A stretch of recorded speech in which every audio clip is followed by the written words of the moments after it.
Welcome to the One Life One Chance podcast. I'm your host, Toby Morse. Today I have a very, very special guest in my house. It's been a long time in coming. A really close friend of mine, the man, the myth, the legend, Mr. Matt Skiba. Thank you for being here. I really appreciate it. Thanks for having me, Toby. So for the listeners who might not be familiar with Matt Skiba, we're going to learn his history pretty quick here. But we met, I want to say we met in New York City at Continental Divide. Continental. I don't know if it was called Continental Divide, just the Continental Club, right? Yeah, I forgot. I don't know what year it was. It was, I think Murphy's Law was playing, maybe. Makes sense. And we had a show the night before in the city, and had a night off, and we met actually outside of the Continental. Okay. And you were wearing a laminate with Max's picture on it. He had just been born, I think. Wow, so and I met your wife. I actually met your wife before I met you. Okay. When she was pregnant with Max. Yeah. I was smoking a cigarette back when I smoked cigarettes. That's a good story. And we were at I think Peaches. We were at a show in LA. We were at the Wiltern. Okay. And there's this like side smoking area thing where everybody would smoke cigarettes. I'm out there smoking, and Moon was sitting outside with, she's like 6 or 7 months pregnant. Yes. And I'm smoking a cig, and she's talking to my wife at the time. And I didn't notice she was sitting there and that she was pregnant, and my cigarette smoke was going into her face. And she's like, "Hey, bro, can I get one of those?" And I go to hand her a cigarette, notice that she's pregnant, and I'm being a total asshole. That's Moon. But I just thought of this. What was she doing in the smoking section? But she was hanging out with my wife, and I wouldn't have lit up a cigarette had I seen any pregnant woman, regardless of who she is. So that's how we met. I remember her from Chicago, but we ran with different crowds in the punk scene. Yeah. I met Moon right before I met you. Yeah, so I think that had to be maybe like around 2003 or 4, because that's when Max was just born. So that's a long time ago. Very long time ago. So yeah, for the listeners, obviously, if people don't know, Skeebs was born in Chicago. And we were just talking a few minutes ago when we started, but I wanted to restart because I thought there was some issues with the podcast. But real quick, what part? You don't need to tell them everything. Well, I can edit that out. So what part of Chicago were you born in? I was born in what area of the city? Yeah, it was outskirts. Was it? No, I was born at Cook County Hospital in Chicago. Yeah. I grew up. I moved out to the suburbs when I was 2. My parents stayed in the city, and then I lived alone in a house I bought when I was 2. Just kidding. My parents moved us out to the suburbs. My mom worked at Cook County Hospital for a long time. I was born there, and then grew up in the township of McHenry, which is in McHenry County. It's northwest of the city. About an hour from Chicago, where I spent most of my youth going to punk shows. Yeah. So how was it before you got exposed to punk and stuff? How was it growing up? Like how were you in school? How were you as a kid? I was I don't know. It's weird. Like I was really good. Like as far as grades were concerned, I was a straight A student in the things I was interested in. Totally. Art, English. I loved to read. I loved to paint and sculpt and all the things we were doing back then. But math and biology, all the sciences and stuff at the time, I had no interest in. So I would get by with a C. I would do the least amount of work that I wouldn't get grounded over. D's were a no-go. Yeah. That was a non-starter for my folks. So I was a C student, but A's in, like I said, art and English. Were your parents, was it a strict family? It was strict. Like my parents, we had, and thinking back on it, it's really cool. Like my mom forced me and my sisters to play piano for 3 years, which if she hadn't done that, I probably wouldn't be sitting here right now. Yeah. My mother introduced me to music, and I did the mandatory 3 years of piano. And then she said, after that, if you don't love it, you can quit, you can keep doing it, you can switch instruments. And so after 3 years, I kept getting lessons for another 2 years, I think. Yeah. But at that time, I started playing drums, and I played alto sax in the school band, and I started teaching myself bass and guitar too. I remember the first song I learned on guitar was the theme song for Maximum Overdrive by AC/DC. I think it's called Trucks. It's like a instrumental song. And then what was the other one? Richard Hung Himself by D.I. Sick. That's awesome. So but I would just play like the vocal melodies on a guitar. Yeah. Anyway. How old were you then when you started playing guitar? When I started, I was probably 8 or 9. It's freaking awesome. It's early, man. That's Yeah. awesome. I mean, the first punk show I went to, I was 11. Yeah, that was one of my questions. So what was your? So obviously you went to your first punk show while you're in freaking school, almost middle school actually, if you're 11. Yeah. So going back to just quickly, like my parents, my mom made us play piano. Yep. But also at 5 o'clock every day, 7 days a week, at 5 o'clock we had to be home for dinner, family dinner. My parents, my sisters, all 5 of us, and that was never really a hassle. I mean, I have a a really close family, and things like that I think help promote a healthy family. But my folks were strict only when they realized how kind of wild I was. Okay. Just in my nature, I was just kind of an angry kid, violent, just not violent. Like I never bullied anybody, but definitely getting in a lot of fights. And just acting out in class and acting out at home. Yeah. But I was always a very, I guess, compassionate person. My parents are very open-minded, very, if I had to put a word on it, leftist or liberal. Yeah. So I was raised by beautiful parents that, they kept the reins pretty tight on us. We couldn't go out on school nights. So anytime there was a show on a school night, I would lie and go to show, get on the train and go to a show. Wow. So yeah, my parents were strict, but not, they weren't, cruel, or it made sense. I mean, it was, at the time, and given, my behavior, I understand. Yeah. We always like that. Or was there something that made you become that way? Like, getting more wilder when you got in high school or something, or is it you've always been like a wild kid? I was just always hyperactive. Yeah, me too. I think a lot of kids, especially in earlier punk rock, it's like the 80s punk rock scene was very different than it is now. For sure. Just different. I won't say better or worse. I'm just thankful. For me, it's better because it's my life, and I got to see a time when, punk rock was still dangerous. Yeah. I think when I discovered punk rock is when I think a lot of us hyperactive kids fell in love with that because it was a way to channel that emotion and that energy, going dancing at punk shows and getting in the pit, and just the music itself was a release. So, but yeah, I think I was always a wild kid. And then as I got older, there were just, names to put on it, like punk rock or drugs or, whatever. Yeah. Do you remember what your first show was? Yeah. My first, the first show I went to show ever, was the Judds with my parents when I was like 6 or something. Nice. The Judds. I remember it was the first time I smelled weed. And vaguely remember that it was not, nothing to speak of, but the first like punk rock show I went to was Public Image Limited.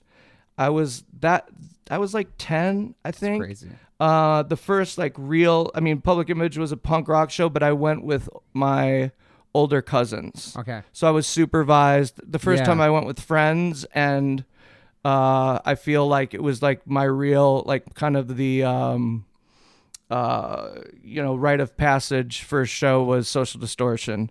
That was first kiss, first fist fight, first time I ever got drunk, all in one night. Damn, that's amazing. And I realized what I wanted to do with my life when Mike walked out on the stage. It was like every girl in that place wanted to fuck that dude. Every dude in that place wanted to be him or fuck him. You know, it's like he was the shit. And you know, and still is. I love Mike. We've become, you know, friendly acquaintances. I don't know him that well, but he's definitely a hero of mine. And so yeah, that was a big night in my life.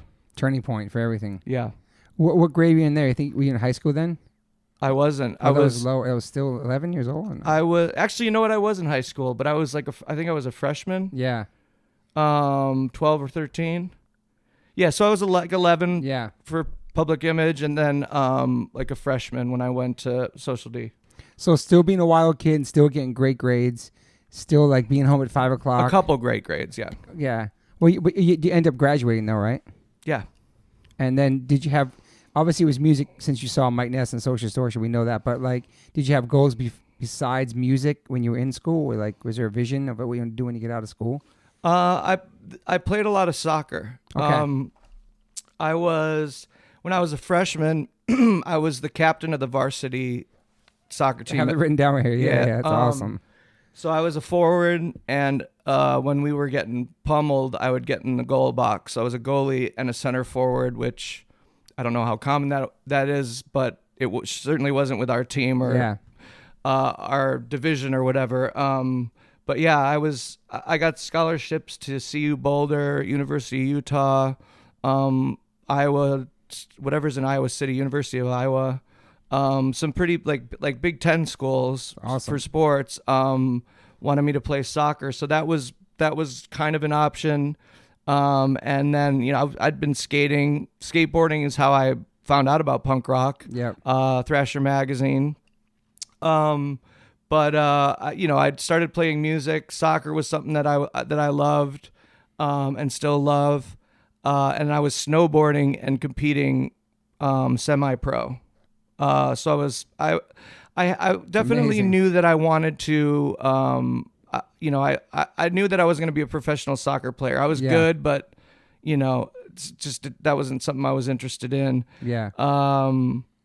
So, yeah. And I was also, you know, like I said, I loved art. So I was going to maybe go to school for graphic design, which I ultimately ended up doing for a year. All right. So now you're playing music. Are you writing music in high school, too? Are you writing, like, poetry? Because a lot of your songs... A lot of your lyrics are very poetic. And when did you start writing, like just writing stuff? I was playing drums in the bands, like in my high school bands. I would write all the music. Yeah. I would write the lyrics, and the music. But I played drums. Yeah, and Blunt and Jerkwater. Exactly. Yeah, and the Traders. I didn't write the songs for the Traders, but yeah, when I was in high school, like we would play Battle of the Bands, and I would, you know, we'd play like an original song and cover Ned's Atomic Dustbin or Sludgeworth or, well, I think it was those two. Yeah, I think we played those in the Cars, Just What I Needed. Yeah. Neil Diamond, Beautiful Noise. We did a punk rock cover of that. That's awesome. We swept Battle of the Bands every year. But yeah, I was writing. I don't remember doing any like creative writing on my own. Yeah. But songwriting for sure. I mean, I guess that's creative writing, but songwriting. As far as just pen to paper writing, I didn't start doing that until years later. Okay. But you can play so many instruments too, like drums, bass, guitar, everything. It's pretty amazing to have all that. You know what I mean? Started young with music. Yeah, I mean, and again, thanks to my mom, I can get by. I mean, I can play everything enough to convey an idea to somebody that plays much better than I. Yeah. It's like I'm not the greatest guitar player, but I can play a lot of other things too. I'm not the greatest anything player, but I know at least how to do it, you know, to get by. Yeah. I know another impact on your life was Another State of Mind. Huge. Such an amazing movie doc. Yeah. When did you first see that? I saw like on Nightline or something. There was a TV show. Night Flight. Yeah. That's where I saw it. Yeah. I saw it on there and I was like, holy shit. You see like the way they toured and everything, staying in the Discord house and in the bus and just Social Distortion was so cool. This makeup and. Well, the beautiful thing, and I think you'll agree, like with punk rock, that film really, and I had like an idea that, you know, Misfits and Ramones, the music was so simple, really. Yeah. I had this feeling like you still needed to write great songs, and obviously they're all great they were tight bands and great players, but it felt like something that not anyone could do, but that I could do. Yeah. And when I saw Another State of Mind, I think that was huge for a lot of us. It showed me, I can only speak for myself, but that film also a huge turning point where I started to consider playing music for, I don't know, back then punk bands weren't making any money.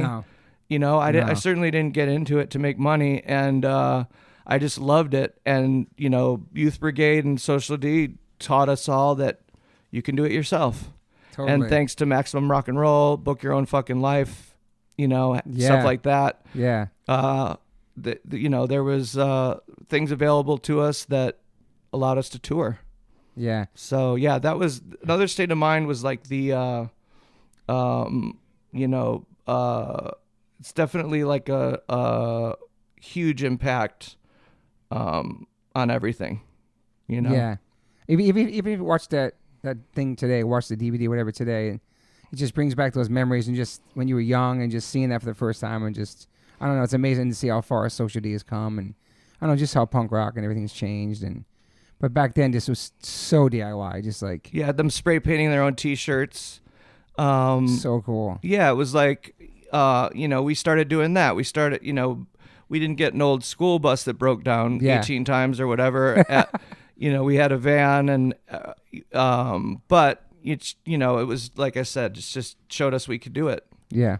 Put your mind to it, and it's not easy. It's like, but like Sean and all those guys, just to have at such a young age to have that drive, that to make it happen. Like no one else is going to do it for you. You have to do it. Yeah. Do it yourself. So teachable, I guess, was what I was looking for earlier, like a teachable moment seeing that film. And then those guys took it to BYO Records, and now Punk Rock Bowling is still living that way in their own way. It's amazing, man. Yeah. How far they come. All right, so after high school, you go to the Columbia Art Institute. Is that what it's called? Art Institute is a separate school. There's the Art Institute of Chicago, and then Columbia College is where I went. Okay. Which is funny. I tell people I went to Columbia, and I just let them think that it's the Ivy League Columbia. Yeah, totally. Oh, wow. You went to Columbia? Yeah. Why are you doing this? No, yeah, art school, Columbia College, and it was kind of, I had a great time. One of the big things that changed for me was when I was a freshman at Columbia, there were no computers in the classroom, and I was doing graphic design was my major. I figured I would eventually design album art for a record company. And then things went digital, and they were bringing in computers, and I, even at that point, I was like, I don't want to sit in front of a computer screen all day. Like I didn't own a computer at the time, but I knew that staring at that screen gave me a headache. Watching TV for too long gave me a headache. Totally.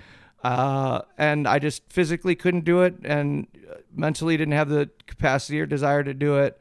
So when everything went digital, I was like, no time like the present. Got a job bike messengering so that I could leave anytime I wanted and come back and always have a job. And be able to start touring. That must have been brutal, bike messenger in Chicago. It was. I was a lot younger. Yeah. So back then, for me, it was more of an adventure. It definitely sucked at times, but I loved it. There were days where it would be 30, 40 below zero, and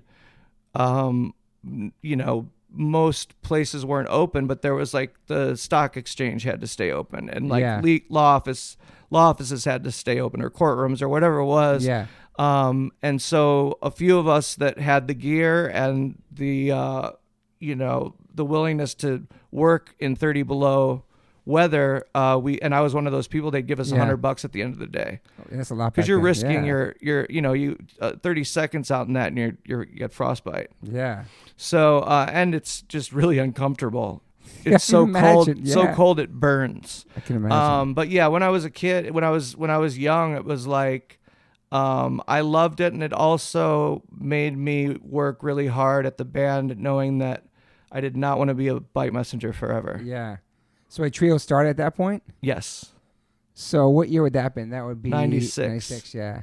96. 95, 96. Yeah, we started the band and we were, I guess, it took us like about a year, I guess, before we had something recorded. Yeah. And managed to get a van and, actually start driving out of state to play shows. Yeah. I remember the first show we played outside of Chicago was in Dayton, Ohio.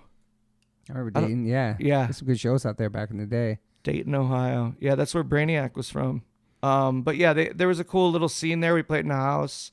Our friend Jeremy, I think, I lost track of him, but fell out of touch. But he brought us out to Dayton. We were just playing just kind of around the Chicago area, Yeah. and slowly but surely, making our way towards, touring Yeah. the States and beyond. And who started that band? And did the guys come from any other bands you were in before that? Or was it just a whole new group of people? Like they weren't from those other bands, right? It was friends. I mean, Yeah. my buddy Rob, I grew up with, played bass, and my friend Glenn, like we were all friends. Yeah. Before we Glenn played in a band called Tommy Rot, which was one of my favorite bands. Smoking Popes was kind of like the kings of that scene. Yeah. They were from the next town over out. They were from Crystal Lake, which is in McHenry County. And then from the Smoking Popes, it was like somebody's brother was in this band. Tommy Rot was a part of that circle of friends. And the Elgin scene. There was a archery range. Okay. In Elgin, Illinois, where they would do punk shows, and I met Dan Andriano from Slapstick, and later Tuesday, and when Rob, our first bass player, he chose to stay in school and had some other things.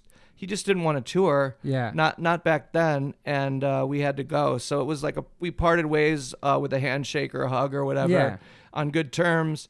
And then Glenn, when he was in the band, it was amazing. We did everything ourselves, just like it was. We were printing our own shirts in Glenn and Heather's kitchen. Awesome. So yeah, everybody was, the first, when Trio really started touring, Danny had already joined the band. And it was all people from the scene and people I grew up with. Yeah. Who named the band? I did. Awesome. Every band I've ever been in, I used a dictionary. Okay. That's awesome. Yeah. To name the band. And I wanted something that didn't sound like anyone else. I mean, there was the Dennison Kimball Trio. There was the Hate Fuck Trio. There was a few trios, but in our kind of subgenre or whatever, there were no punk bands, the Something Trio. So there was Dillinger 4. I don't even know if they were a band yet, but yeah, Alkaline Trio. I was just flipping through the dictionary, and I wanted the band to start with an A so that we would be at the top of every. I like that. Alphabetically, we would be in the front or at the top of any list. So, and I got to the word alkaline. Jerkwater, my old little high school band dictionary. That's awesome. Yeah.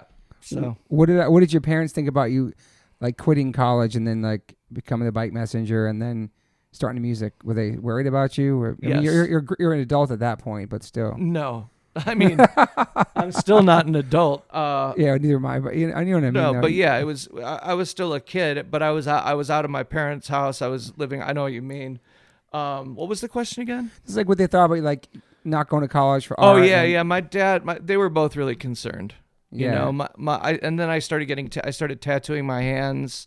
It was like what bike messengering did for me. It was like we called them, and maybe still call them job stoppers. Yeah, back then, sure, yeah. Nobody had tattoos on their neck or their hands or whatever. And so it was, just that doing something that I didn't love was not an option. Yeah. So, they were always pretty concerned about me, and for good reason. But, I feel like at least I thought I always had it, and managed to get by with whatever it was. But the bike messengering concerned my mom. Me quitting school, just my dad came from poverty and worked really hard to give us everything that he never had. Yeah. So college was really important to him. And when I dropped out, he definitely felt, I think, betrayed a little bit. Yeah. So it was a little awkward between us for a couple years, but he didn't stop talking to me or, it was a little hard for that. I was definitely always, probably a pain in the ass for them. Yeah. But we turned out wonderful though. Thank you. So when your band started playing shows, I'm sure they came to your shows and saw they actually doing some stuff, right? Once we started playing Metro, they started coming to shows. Yeah. I mean, there was a time in my life where they wanted to come see my apartment in Chicago, and I lived in Humboldt Park. There were literally bullet holes in my front door of my building. Damn. Like we lived in Gangland. I mean, any of those that series, I forget. On Vice. It's not Vice. Oh. It's Discovery Channel, I think, or okay. Whatever the Gangland series is, like 9 out of 10 of those episodes are Humboldt Park and South Side. Chicago is just it's no joke. Huge gang town. So yeah, I lived right in the war zone between Latin Kings and Gangster Disciples, and they were literally shooting across. I lived right on Division Street, and Division Street in Chicago is called Division because it used to divide the Irish and the Italian mob. Wow. And later went on to divide, different sets. Mm-hmm. Even down in Cabrini Green, Division cuts right down the middle of, cuts down towards the lake where it's like you're not quite downtown, but just north of downtown. And Cabrini was right before all the, big buildings and everything. And Division Street, even back before they tore it down, divided gangs. Wow. Yeah. So it was like there were gangs everywhere, but Division was where it was hot. The block was hot. Block was hot. I saw a lot of shootings. It was very close to them more times than, I'm just lucky that I lived through it. One of my friends got shot. Another friend of mine got jumped. I mean, people were getting jumped all the time. Yeah. But I got checked when I first moved into that neighborhood, and we were the only white kids. So early 90s, right? Yes. Yeah. Yeah. This is like after I dropped out of school, because I was living at a dorm at Columbia downtown, and so when I dropped out, it was like I needed to get a place with cheap rent. It was $160 a month to live where I live, to live where I did. And so my parents were like, "Oh, we want to come down and see you." I was like, I'd make up excuses because, on one hand, it's like I didn't want them to worry, but also I didn't want it to seem like, when I dropped out of school, my parents were helping me. They were giving me money to live because I was a full-time student. Totally. So when I dropped out, they're like, "Well, we can't help you just not be in school." And I had already, I was already hired at a messenger company when I told them. Yeah. So that when I did tell them, I already had everything in order. I was already working. Smart. Yeah. I just didn't want to seem like, see, now that you cut me off, look where I live. But, I'm thankful for it. I'm thankful for all of my experiences and all my mistakes and fuck ups. It's like, you just learn to not do that again. Yeah. And living in, Humboldt, that was definitely, eye-opening. But yeah, seeing people get killed and stuff is a trip. Because I know Chicago's still one of the illest cities here in 2019. It's the murder capital of the world. Yeah, almost. so it's like, imagine back then and now. It's crazy, man. And now, like the neighborhood I lived in, and it's like it's around. It's kind of, most of Chicago is pretty safe. There's just an area like out on the west side and the south side. There's pockets you just don't want to be in. Yeah. No matter what, it's just really dangerous. I was gonna say I had a point and I lost it. We'll get back to it. And some about your mom. Was your mom a nurse in the war? She was. My dad was a dentist. My mom was a nurse. My mom, cool. for a very long, and may still be the most decorated war nurse in U.S. history. Your mom. My mom. That's there was awesome. a TV show. Some of the older listeners might remember China Beach. I know that. Dana Delaney played my mother, and that her story was based on my mom. My mom was in the DMZ, the demilitarized zone, in North Vietnam, behind enemy lines. Yeah.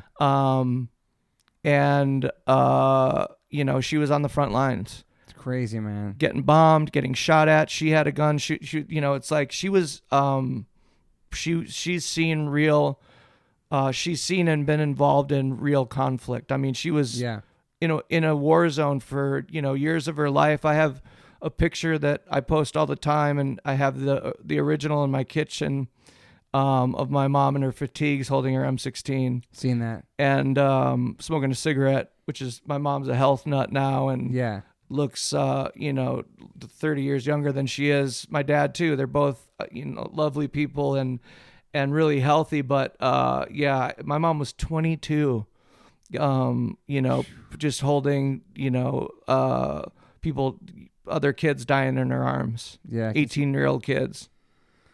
And heavy, so, man. it was something that we couldn't watch war movies. My dad and I loved Das Boot and Apocalypse Now, and we loved all these World War II and Vietnam War movies. Yeah. And we couldn't watch them around my mom. And 4th of July, my dad would take us to fireworks. My mom couldn't be around explosions. Wow. So she had PTSD. I don't know to what extent. Yeah. But before they called it that, it was like just a condition or whatever name they had for it. Yeah. Shell shock. But yeah, she's still, I'm definitely careful with things I recommend to her, or even things I post on Instagram. It's like, I try my hardest to never bring up war. Mm-hmm. But I'm very proud of her. Yeah, that's amazing, man. She was a triage nurse, in the shit, as they say. And my dad was a dentist at base camp, but he was also infantry. Okay. And spent some time in a helicopter. So yeah, they both they they, like a lot of veterans from that era will tell you that was it was a huge mistake, and it is what it is. But a lot of them were like, what are we doing here? Yeah. And all the controversy with the government sending young kids into a war that they knew they were losing and really had no point. Yeah. The president and all of his men and whatever few women were there knew that it was just suicide. Yeah. Without any logic. So my parents are, like I said, they're really liberal people, loving and open-minded people, and they're both Army veterans, or Vietnam veterans rather. But they were in the Army. Your parents are awesome, man. Yeah, they're the best. How I know about China Beach, you said that it's strange because I had Rappaport on here last week, and that was the first show every TV show he ever got his first audition, and that was the first show he ever was on his whole career. Really? Yeah, that was his first Dang, show. Yeah. It was his first break, man, was That's that show. wild, and that was a big show back then. It was huge. It was, Emmy award-winning show. Yeah. It was one of the most popular dramas on TV, MASH and China Beach. That's right, MASH. I know you have twin sisters that are younger. Shout out to your sisters. They're awesome. They went into punk and nothing you were into. You were totally opposites. I mean, you're like the black sheep for sure. Yeah, for sure. Yeah. I mean, I was just talking to my mom about this the other night. And I said something about being the black sheep, and she was like, you weren't the black sheep. And I was like, well, define a black sheep for me.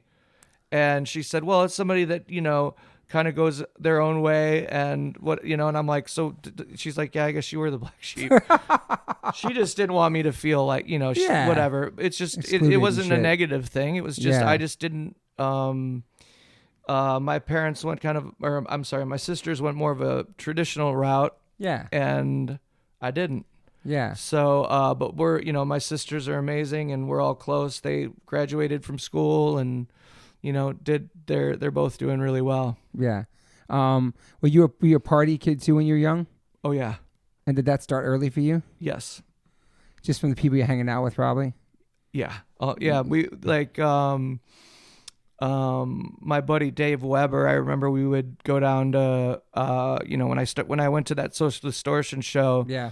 Taking the train or one of my friends' cars down to the city to see punk shows was just like a weekly thing after that. Yeah. Or at least a couple times a month there was a great show. But yeah, all my friends were, I always hung out with the Town Criminal, and I was always, keeping my parents up at night.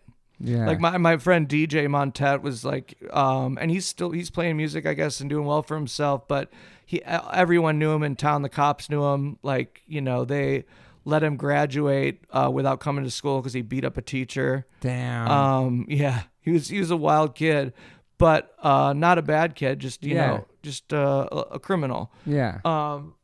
At least to the grown-ups. But he was my buddy, and yeah, we did a lot of acid and drank a lot of beer and malt liquor. And I remember drinking Mickey's Big Mouths on the train, going to punk shows, and I was 13. Wow.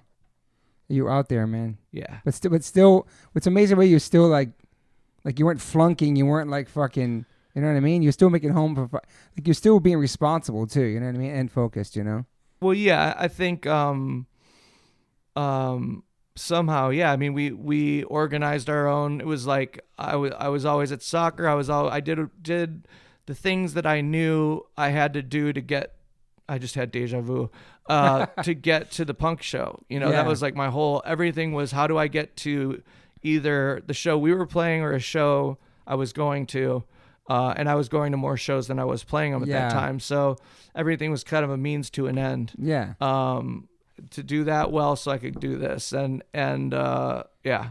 But I think with anyone, it's like you're judged by the company you keep, because the company you keep is generally doing the same thing you are. Yeah.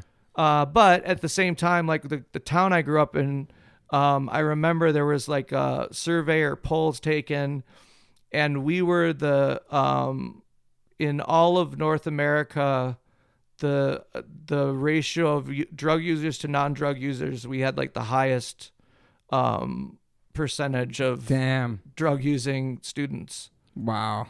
I don't know how they got that number, or how true that is, but that's what they told us, and it makes sense. I mean, high school for me, I got bullied a little in junior high and kind of had to learn how to stick up for myself. But in high school, I was like kind of the first punk rock kid in my little town, and I wore wearing Chucks to school before anyone wore Chucks, and getting punched in the stomach for that, and just like, or whatever, shoved and pushed around, which, then I hit a growth spurt and that ended. But high school, everybody was on drugs, so everybody got along. Yeah. Like the jocks and the punks and the metalheads and the preppy kids, we all partied together. Yeah. And if there was a fight, it was because of beef. It wasn't because of cliques or anything like that. And you were heavy into skateboarding too in high school? Of course, yeah. Because I've skated with you even up till now, and you still got skills, and we go to barracks and shit like that. Like, did you have a favorite trick back then?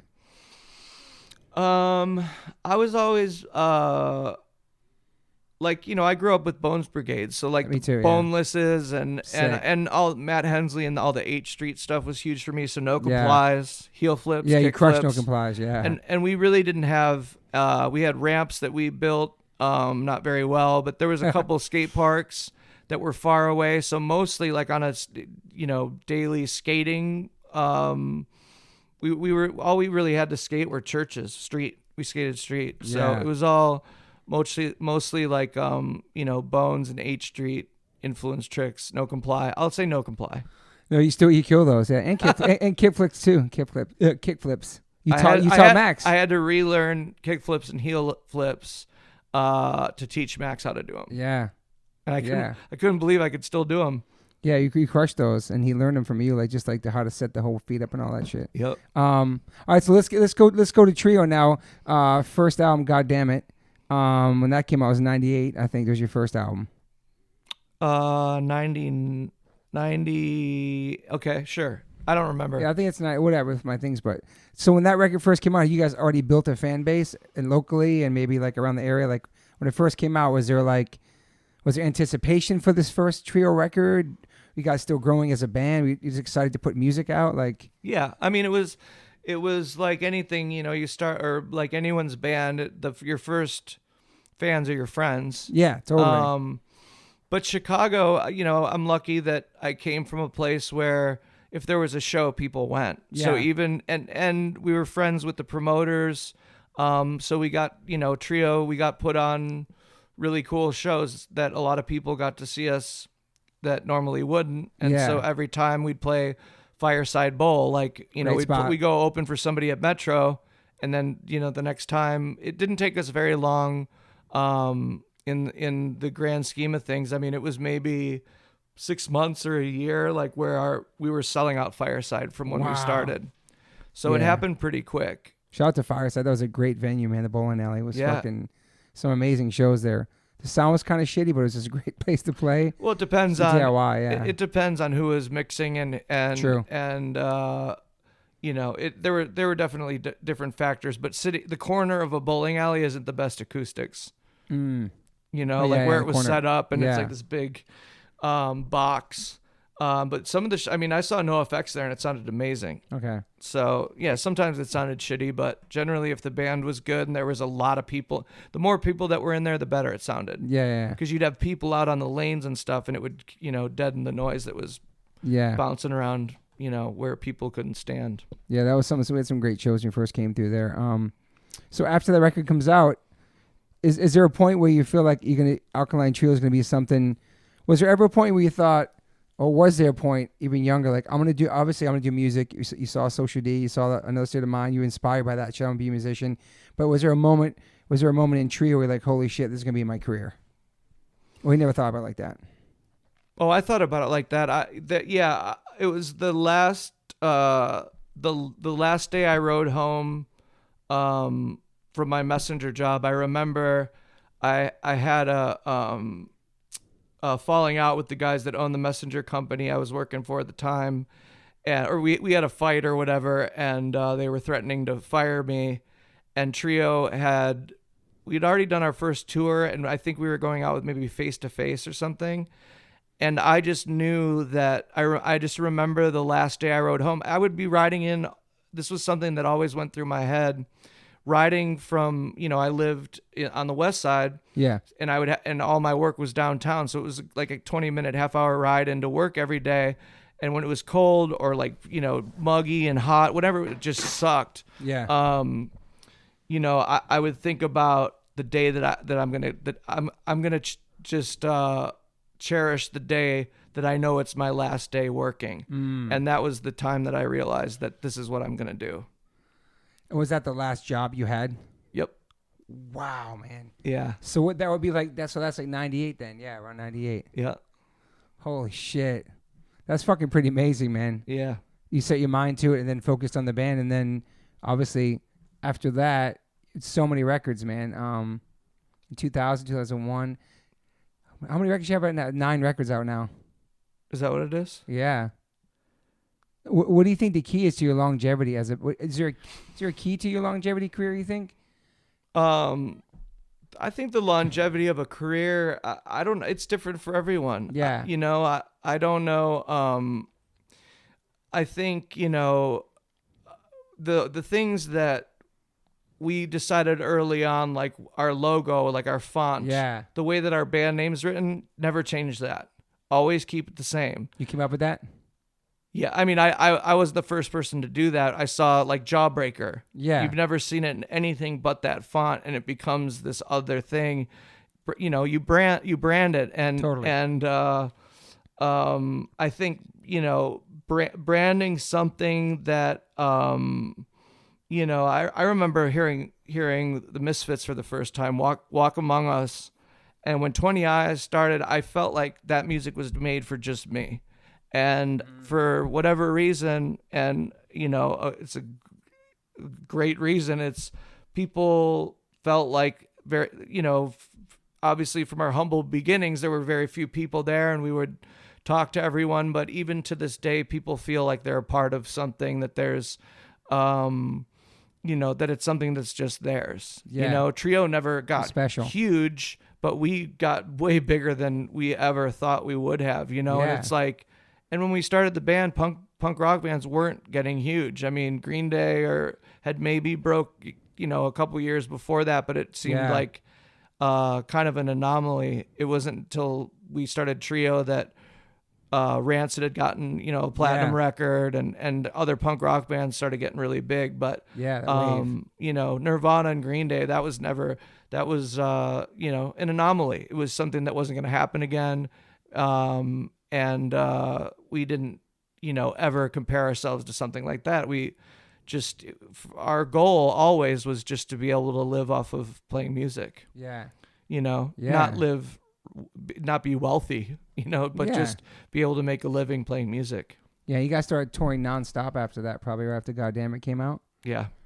And then Maybe I'll Catch Fire, and then From Here to the Infirmary, Good Morning, Crimson, Agony, Irony, This Addiction, My Shame is True, and then Is This Thing Cursed? That's 2018, right? It's the last one that came out, 2018. Yeah. That's a lot of records, man. A lot of time. It's pretty much. But that's the other thing too, is a lot of records. But we've been a band for 20 something years. Yeah. I think putting out too many records, as far as longevity is concerned, that's something. Don't put out too much material. Nowadays, I think it's different. That's 9 records. That's true. That's a good point. 9 records. It's like a record every couple of years. Yeah, it's small. We have like 7 out. That's a good point, actually. But it's better to it's like we never played. We always wanted to play like, at least a half an hour, but no longer. It's like you always want to leave them wanting more. Yeah. Same thing with a record. But I think there's a lot of things that we did for Alkaline Trio that has somehow secured our longevity. Yeah. But I think it's different for everyone. Yeah. I think for us, there was just a perfect storm kind of brewing and still, quietly raging. Are there any of those albums you're the most proud of? Like, would you have a favorite Trio record? I mean, I think like a lot of people, your latest record, it reflects like, where the band's at now. So right now Is This Thing Cursed? That, know. But I'm proud of, I was listening to some stuff recently. Dan and I are, building a set list for this Bad Religion tour. We're going to go on in the spring of 2020. It's 2020. Can you believe that? That's crazy. In a couple weeks, man. Oh my God. Yeah, that's a sick tour. You and Bad Religion, man. It's exciting. Yeah, it's going to be good. And the War on Women. is opening. That's a new band. I never heard of them actually. Yeah, they're I hadn't heard of them either. And like Bad Religion are fans, and I think maybe friends with them. Yeah. And I checked out some of their stuff, and it's really cool. Super feminist. Yeah. Female fronted, and I think there's a couple women in the band. That's awesome. So yeah, it's gonna be cool. I mean, with Trio, we always try and bring out bands with women in them, and try and cut down on the boy club factor. Yeah, I like that. Was there ever a time in your career before we're at now that you wanted to quit music? You were kind of over it? No, never. Okay, that's pretty amazing, man. I mean, what? It's the best. It's not even I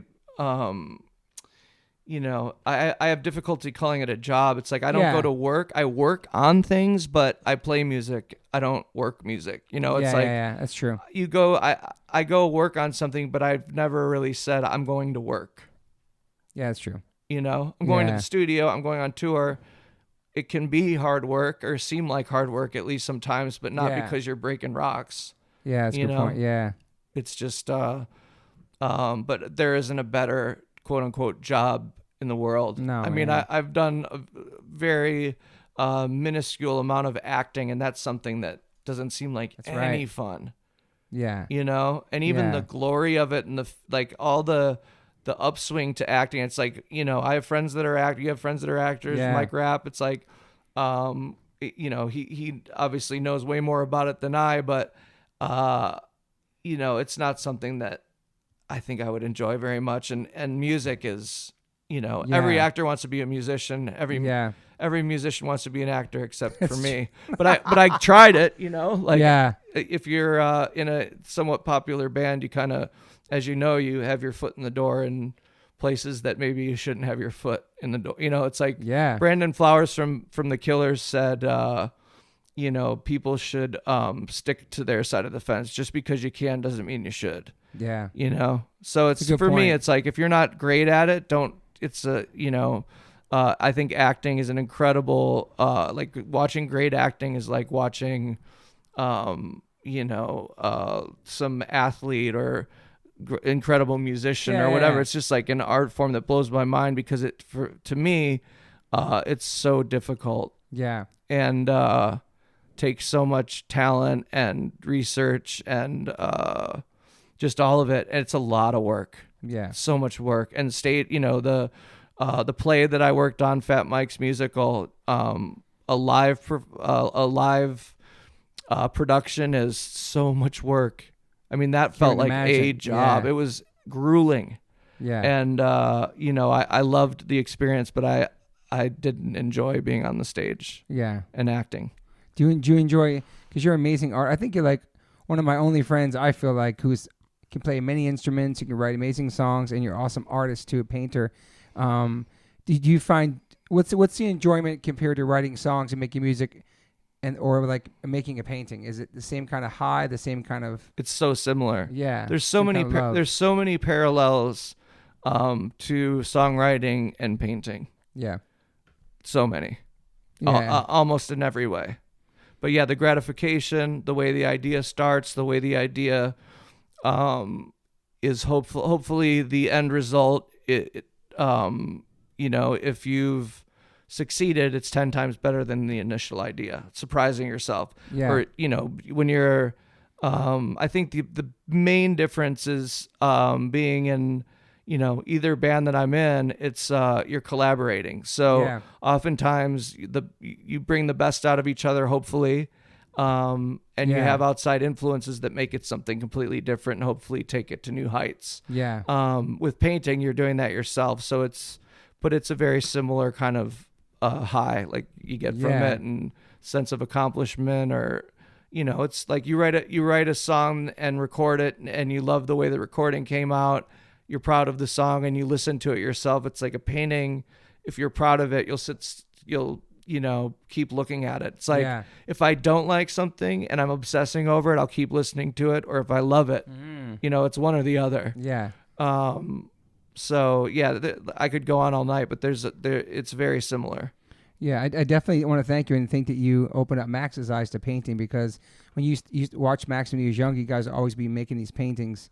And I think that really opened his eyes to it. And he has a lot of great paintings that you made for him and that he made for you. And yeah. I love that. That was. Yeah, just that. I don't know when this is going to air, but we're like 5 days away from Christmas. Mm-hmm. So, you guys just gave me this book of pictures of me and Max over the years, and super emo. Oh man, I got so I'm still like choked up thinking about it, but Matt, I'm really honored and proud to be a part of Max's life. Yeah. And the influence that I've had on him, he's very much his own person, his own young man, but I love that he enjoys painting and music, and we shared a lot of that together. Every time I watched him, we were making a mess. Yeah. I remember coming one time home and they answered the door and Max looked so nervous, and Max was like paint all over him. And then I saw you had paint on yourself, and it was like paint all over this thing. You guys just went crazy. It's a moment I'll never forget. Actually, you came home, you guys were all was it when I painted Max blue? Maybe. Yeah. I painted like war. Max asked me to to paint him. He's like, "Will you paint me like a picture?" I think he meant like a portrait. Yeah. And so I painted him. Literally painted Max.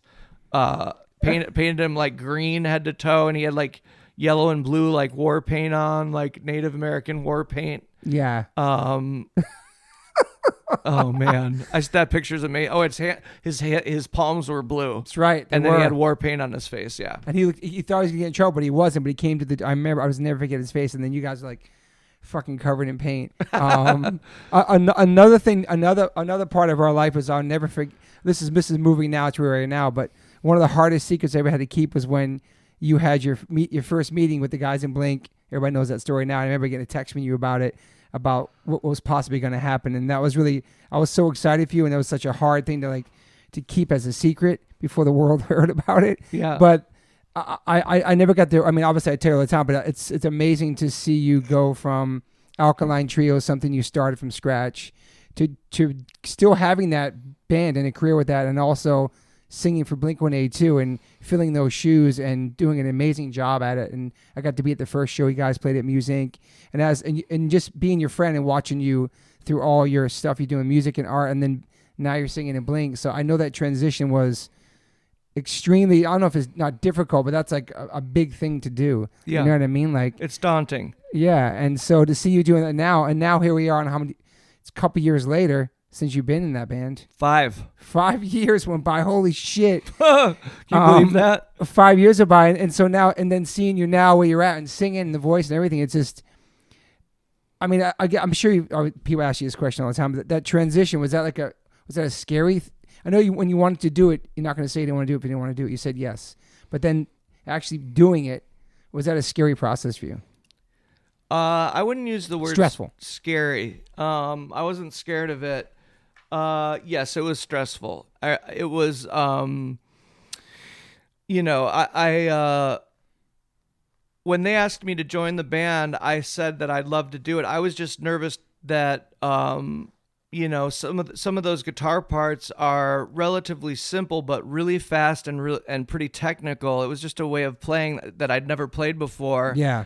And I said, and Mark said, just make it yours with keeping it true to the original. Yeah. So, kids all the time will, never, of course, to your face, but people talking shit, it's like, you playing this wrong and doing this wrong, and you're singing these words instead of these words. It's like, I didn't write the song. I'm not going to try and, bastardize it too much, but, is that the right word? Whatever. That's a good word. I'm not gonna, I don't know if it's the right word though. I think, I wanted to keep it, pay, homage to the original, and keeping that, all the flavors that make it what it was, while adding, it's like, I can't change who I am. I'm not going to try, to sing like Tom. I'm not going to, I'm going to do my best to play those songs as they were recorded. But I mean, I started watching live Blink shows, and a lot of times the guitar parts are completely different than they are on the album. So okay. It was stressful though. Learning all those songs. I learned, I think, 30 songs in like a month. Fuck. And it wasn't like, it's Blink. It's one of the biggest bands in the world. Yeah. So, and I wanted to do a good job. So yeah, it was stressful. But also, I'm honored that I'm sitting here telling that story. Like, I still pinch myself that's, I still pinch myself about everything. Yeah. Yeah. Like Alkaline Trio. I can't believe that it's lasted as long as it has, and that it's gone as far as it has, that we've played in Africa. I don't know. We played in Japan. We played it's like, that's huge. Yeah. So at least for me, and I'm very thankful. Yeah. And Trio played with Blink before, right? You guys toured with them before? So you actually, I don't know if you were a fan, but you knew the music, you knew the songs anyway. But I was a fan when Enema of the State came out. Jerry Finn played it for me right before it came out. Yeah. And I really dig that. I mean, I became a fan because of Enema. Before that, I thought they were cool. Yeah. We were on some video comp together. Sure. And I thought they were cool. But it didn't really speak to me until they worked with Jerry and got Travis in the band. Yeah. Was it because singing some of those massive songs that you've heard a million times, and then all of a sudden now it's you singing those songs, it's got to be tripped out for sure. Probably the first couple times, maybe. You know what I mean? It's still trippy. Yeah. Not in a bad way. Yeah. It's just like singing like all the small things that It's a trip. I mean, I love it, and I'm honored. It's like, but yeah, it's not something that it's never routine or like nothing. It's always like, what, this is a trip. It is, and you fit so perfectly. Like, I feel like they picked the right person. I don't know how they knew it. I'm sure they knew it. That's why they asked you. But like, it just works. You know what I mean? It's cool to see you up there and playing those songs, and it just sounds right. You know what I mean? It sounds like, I don't know. I guess it's it's hard to put into words. No, you know what I mean? That sounds right. Is what I like to hear. Yeah. So, but it's also next level. Obviously, Trio's a big band, but this is some other level shit where it's just like bigger venues, just all that, just everything must just change. You know what I mean? Like, yeah. I mean, the lifestyle, I guess. It's not that. I mean, it's really not that different. It's different in so many ways, but at the same time, there's definitely familiarities. Yeah. And there's things that are it's definitely more posh. Yeah. It's definitely, yeah. And it's a way bigger audience. Yeah. Which, it's I always try and boil it down to just the basic elements of, I'm playing in a band, playing music, and want to do my best work. Yeah. Beyond that, like, think what people think of me or think of, it's like the band is, doing, when California came out, it's like that was the best the band had done in a long time. It's crazy, man. Charting and stuff. Yeah. Billboard. Yeah. And a Grammy nomination and just all these things that the band hadn't experienced before, and it was cool to experience with them. Yeah. You're part of that. Yeah. So yeah, being a part of that is it's awesome. That's really, really cool. But I think that it needs to be approached. Learning the songs, of course, it wasn't until like a year ago where I wasn't completely like nervous before a show. Like, I've gotten to the point where I know the words for the most part. Yeah. I mean, I still screw up Alkaline Trio words or songs. Me too. Yeah, for sure. We're going to make mistakes, but I feel like I can just enjoy myself up there rather than worrying about, like, what's that in the bridge and what's this and that. It's like, just be comfortable now. Yeah, because everybody screws up. It's like, just don't blow it. Yeah. That's a good point. And that's a good transition to my next thing, Fire Festival. I knew nothing about that, and then so I remember talking to you about it. Then like, you guys were going to get there or go to the airport, and you found out. Who knows? I don't know how you guys found out the minute of that. Whatever. I don't know if we can even talk about it. But all those documentaries came out about it. It was fucking crazy. Yeah. That seems like such a surreal event, which I guess it pretty much was because it never happened. But you know what I mean? Mark got a like, I forget, it was a photo or a video. Oh, no, it was a video somebody that was there had taken and sent to managers. Yeah. Like, don't. Like, this is what's really happening here. Yeah, this is what it really looks like. Yeah. And it would look like FEMA tents. Yeah. It looked like what you saw on the thing. Yeah. But we saw, it wasn't even so much about what we saw. It's what we didn't see. We didn't see a stage. We didn't see anything. Like, it looked like, the story. Yeah, and it was crazy. right after we decided to pull out. I mean, the promoter, when they don't know what, like, the terminology for all the production and sound and this and that, when they don't know what you're talking about, or they don't have somebody there that does, and they're offering you, crazy money. It's like, you got to make sure that this is for real. There was just, it didn't take. I think you guys are the first band to pull out, weren't you guys? Maybe. I don't know. Yeah. All I know is we didn't end up down there. Thank God.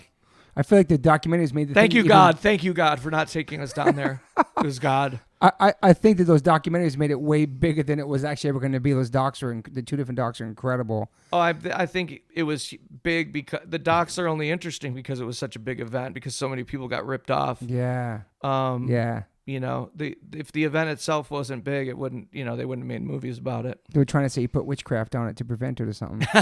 Well, I mean, I definitely, it's sort of like one of those things that, like when I tell people, some people pray for people. It's like, I send positive energy, or at least attempt to send positive energy to people when they're dealing with a tragedy or, loss or pain of any kind. And, I sent that same kind of energy to that festival, that we weren't, something keep us from doing that. Mm-hmm. And just, I think that, it's like don't wish too hard. It'll, you might get what you want or whatever destroying it. But you know what I'm saying? It's like, if you wish too hard, you'll get it. It's like, if you wish really hard, you'll get it. I wished really hard that didn't happen. Yeah. And it was, calling it witchcraft is just, I call it witchcraft. Yeah. I call things magic that other people call God, or that, whatever. It's semantics, but I like using terminology that isn't necessarily false. It's just, gets people's attention, gets the right people's attention anyway. People were like freaked out by it, and it's like, I'm witchy. What do you want? Yeah. Did you grow up in a religious house? No. That's awesome. Nope. And neither did Max. That's awesome. Yeah, I love that.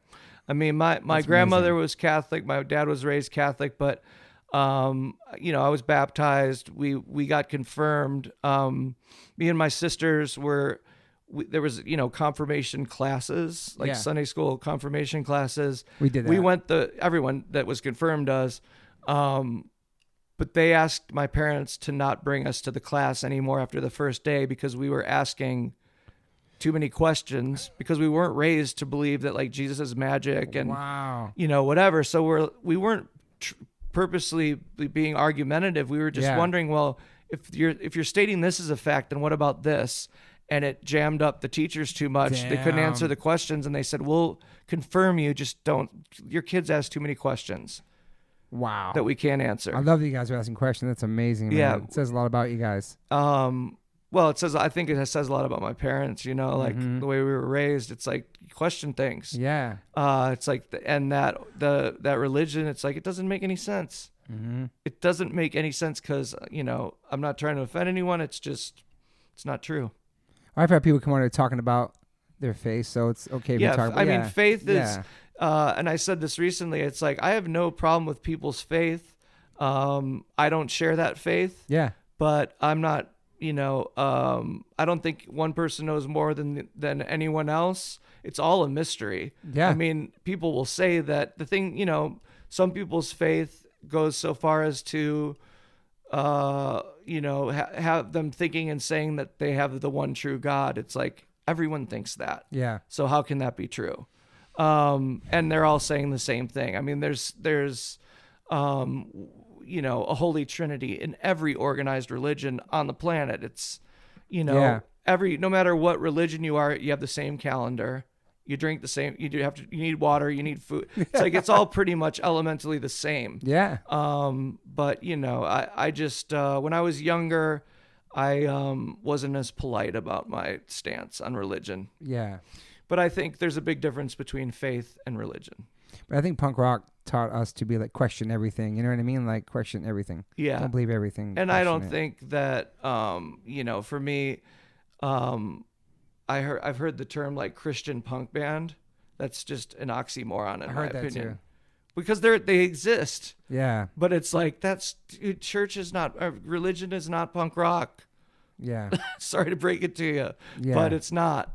Neither is metal. Those Christian metal bands or whatever. It's obviously punk rock. At least to me, is more of a movement than metal was. It was the political. It was there were, religion ain't punk. Do you have? This is my last couple of questions for you, and I really appreciate your time. We covered a lot of things here. Do you have any regrets? No. Love that. You're like the third person that said that. Some people say yes, but that's great. You don't. It's awesome. There's things that I'm not proud of, but it's just like anything. If you do something that makes you feel bad, don't do it again. Yeah. Yeah. Would you consider yourself an optimist or pessimist? I consider myself a realist. That's what my wife does too. Shout out to Moon. Same thing. I'm a realist. Yeah. A realist. Okay. I can see that about you for sure. Yeah. It's like, is the glass half full or half empty? It doesn't matter. There's a glass with half of it has milk in it. That's all I know. What gives a fuck? Either way, like, you know, yeah. I don't think it has any bearing on reality. But, you know, I think having hope and having optimism is a good thing. I don't, if I had to pick one, I would say,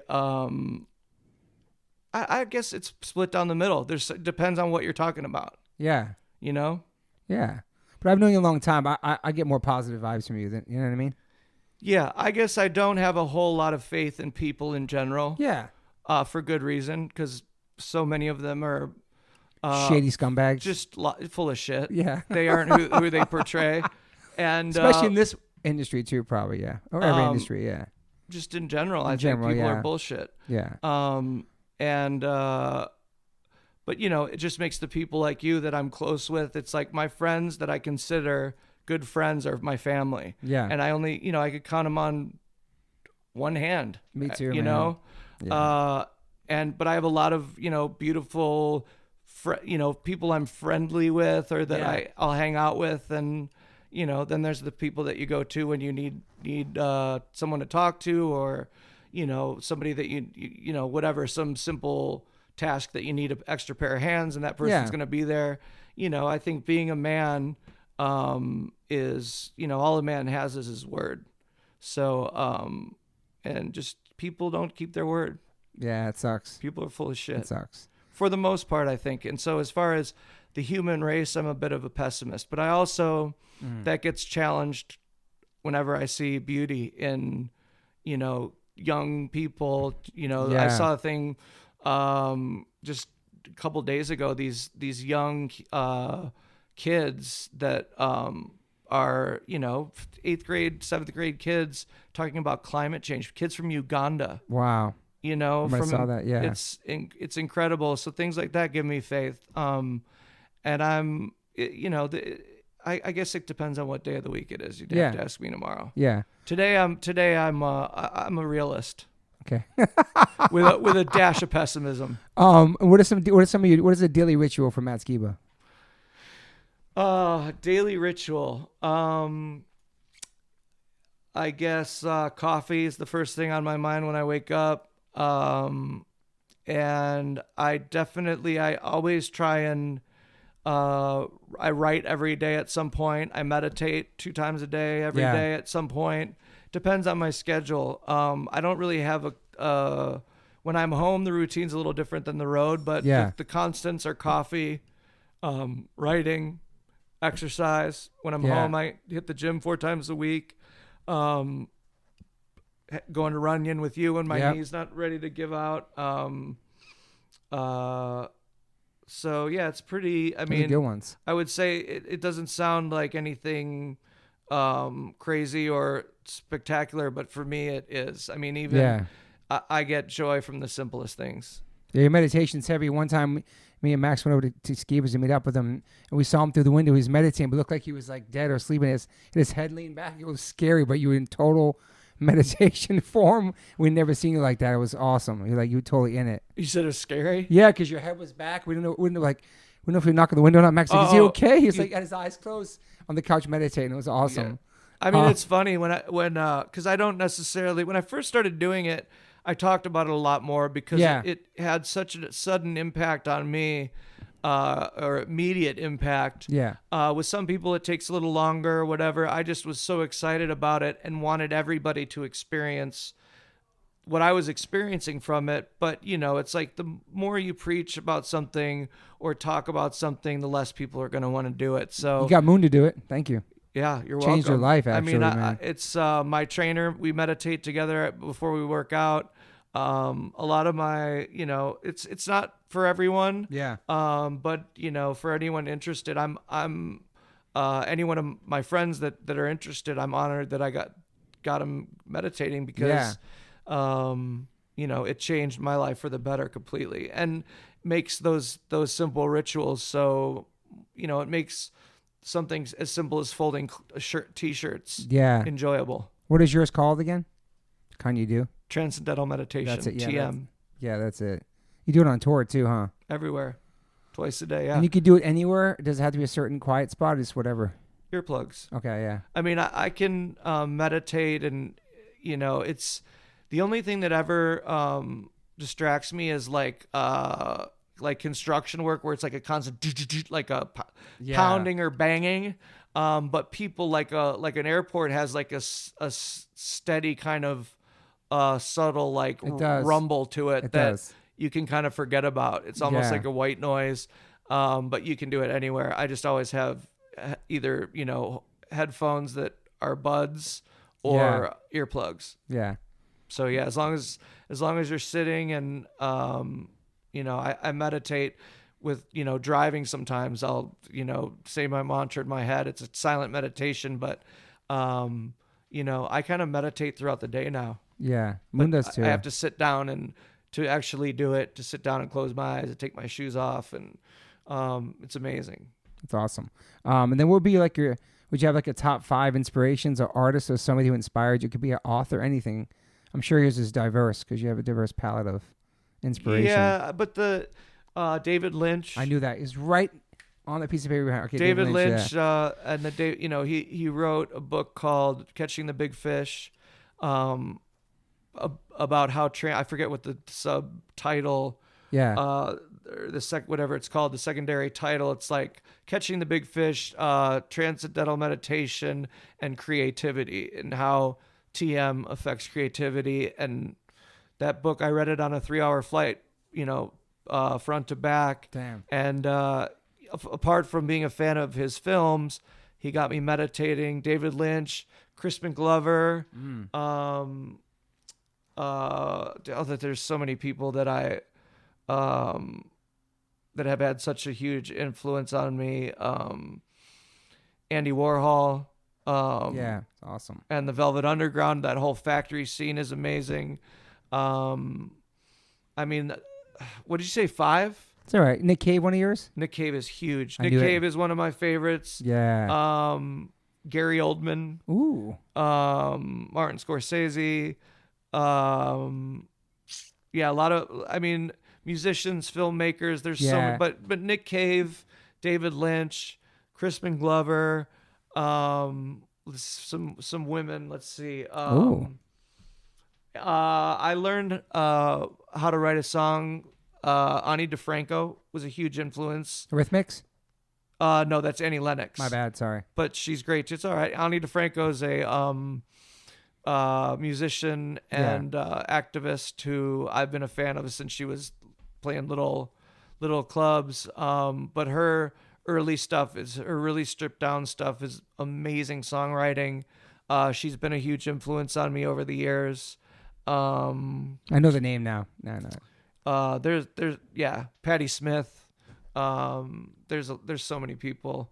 Yeah. I'm going to be driving home and remember like, oh, I should have said this. No, that's okay. Yeah. But yeah, I get psyched about the things that influence me, and a lot of people that aren't with us anymore. Yeah. Ian Curtis, Joy Division. Yeah. That list is huge. I mean, Andy, I guess. So yeah. Is that what still inspires you to make music and the love of doing it? Is these artists, or is it just how you live your life, like everyday and inspirations? You know what I'm saying? Like, is it something in particular that keeps you inspired to make new music and keep creating and making art and making music? What is that, you think? Just it's something inside you. It changes depending on what you're doing, but I think more than anything, the fans, the people that appreciate what I do, is such a huge compliment and such a huge source of inspiration and drive that people other than me are enjoying this. It makes me want to do the best that I can. Which I've always wanted to do, but it definitely gives me more drive. I think within me, it's like I'm blessed to have this career that I have, and I'm the only one that's going to get me out of bed in the morning. I'm the only one that's going to pick up the guitar or the pen or the paintbrush or whatever it is. Even that's a huge inspiration that I'm my own boss. Yeah, for sure. Yeah. So you inspired a lot of people, man, with your music, and still continue to inspire people and inspire me. And thanks. Since we married, we became really good friends, and I appreciate it. I remember every day on the Warped Tour, no matter who was at the stage for Hazen Street, Skiba was there every fucking day. And that's when we really started hanging with Skiba on that Warped Tour. And nobody in Hazen Street will ever forget that. Out of all the bands on the tour, and Skiba was on the fucking main stage. He made his way to the stage every day, no matter what time, and chill with Hazen Street. And that was awesome, man. That was a wonderful thing, man. That was a fun tour. That's awesome. Yeah, I Thanks, forgot what year that was either. But yeah, I don't. What year is it? 2019. Yeah. I keep writing 18 on, like I was gonna say checks, but like who writes checks anymore?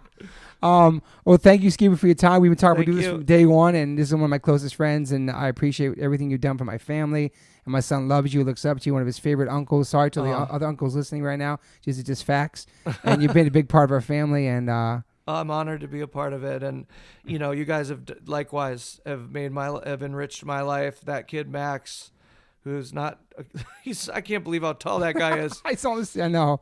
I don't know if everybody's as tall as you, but and tall. Surfing, that's another thing. Yeah, dude. I took him surfing for the first time. So yeah, you guys made me that book of all those pictures of him since he was an infant. Yeah, man. You got him his first drum set too. Got him the his little first trio drum set.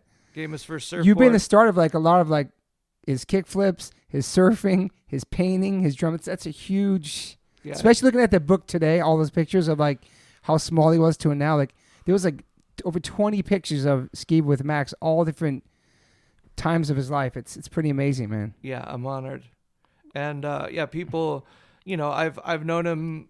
I mean, I wouldn't say his whole life because he's still going and will be for a long time. But thus far, I'm honored to have been there for the most part. If I'm home, and to have, but he inspires me. It's like what inspires me. It's like Max is a big inspiration. Yeah. And to see the fire in his belly that's now raging for all these things. Yeah. Keeps mine burning too. I love when sometimes you post pictures, people think it's like, oh, your kid's so cute. They think it's your kid. All right, well, Skiba, thank you so much for being on the podcast. And you can find Matt Skiba, just Google his ass. You find him anywhere if you want to see what he's up to. And the punk rock and paintbrushes, something's happening now. There's a show tonight. Yeah. I have a show at Lethal Amounts, downtown LA. That's not punk rock and paintbrushes, but we don't have a set date yet, but that'll be early in 2020. Awesome. And then the Bad Religion tour with Alkaline Trio. That's Spring, fucking amazing, man. It's going to be a good year. Yeah, man. Well, happy holiday. Well, I don't know when it's going to drop. I can't say anything about holidays. You have to keep this. Happy holidays. It's all right, yeah. Hopefully this will drop soon. And thanks for being here, Skeebs. Thanks, Toby. That was fucking awesome.